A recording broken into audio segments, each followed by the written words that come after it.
So what did Operation Desert Storm achieve? A good question.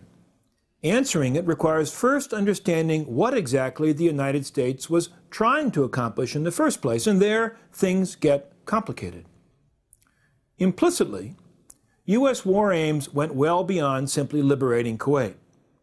But depending on who you ask, the definition of those aims varied. The U.S. military held to the narrowest view.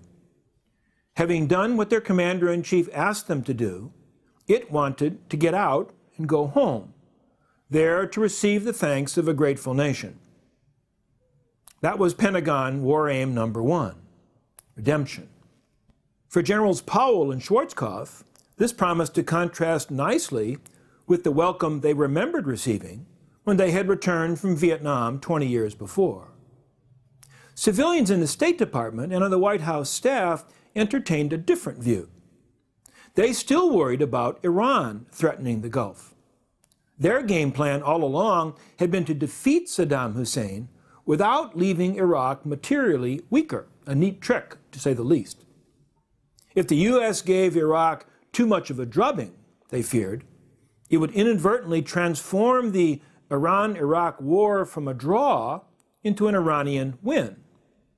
The effect would be to elevate Iran to the status of regionally dominant power. These two camps shared one thing in common. Neither had any interest in marching on Baghdad to occupy the country and install a new government. In the weeks leading up to Desert Storm, President Bush, too, had defined U.S. war aims in modest terms. In the flush of apparent victory, however, he glimpsed the beginnings of his New World Order. What exactly did he mean by that phrase? It's hard to say, since the New World Order never actually materialized.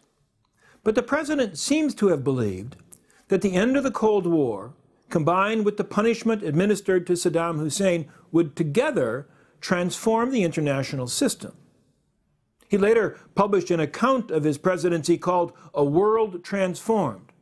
That's what he believed had occurred on his watch. The world transformed would be one in which nations played by the rules. Recognized norms would govern international conduct.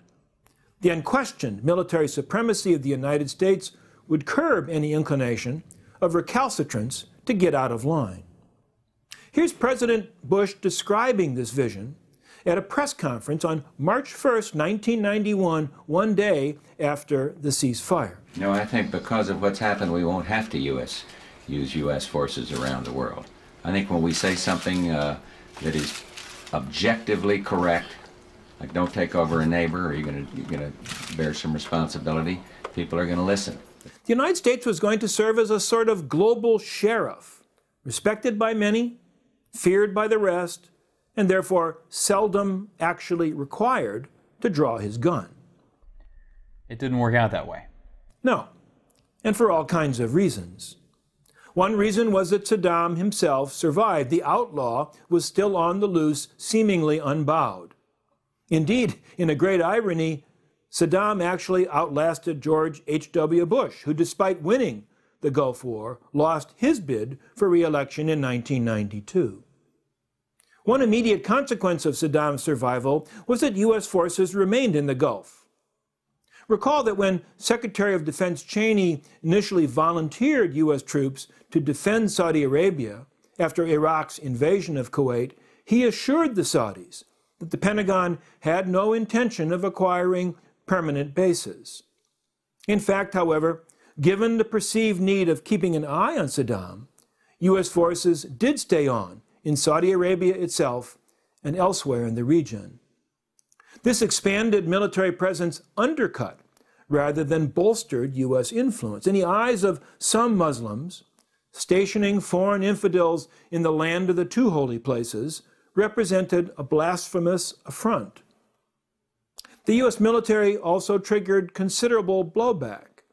In short order, U.S. troops, ostensibly keeping Saddam in his box, became the target of attacks, symptomatic of the larger war in which the United States now found itself engaged, even if Washington remained oblivious to the fact.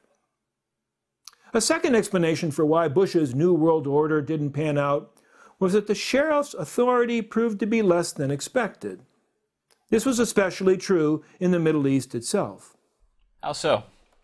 Well, after Desert Storm, the Bush administration wasted no time in trying to cash in the chips it had accumulated.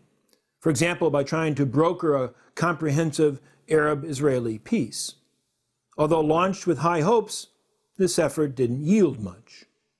Sure, the U.S. had successfully confronted Saddam Hussein, a tyrant many considered deserving of a trip to the woodshed.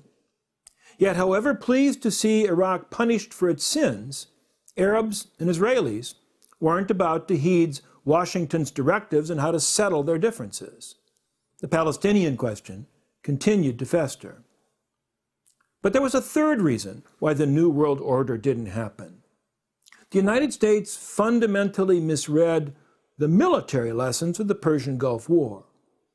Out of that misreading came fantasies of the United States endowed with an unstoppable ability to defeat any adversary quickly, cheaply, and decisively. Here, for example, are some choice quotes from a Pentagon-sponsored report that attempted to spell out the implications of Operation Desert Storm. The report described what it referred to as a military technical revolution, or MTR.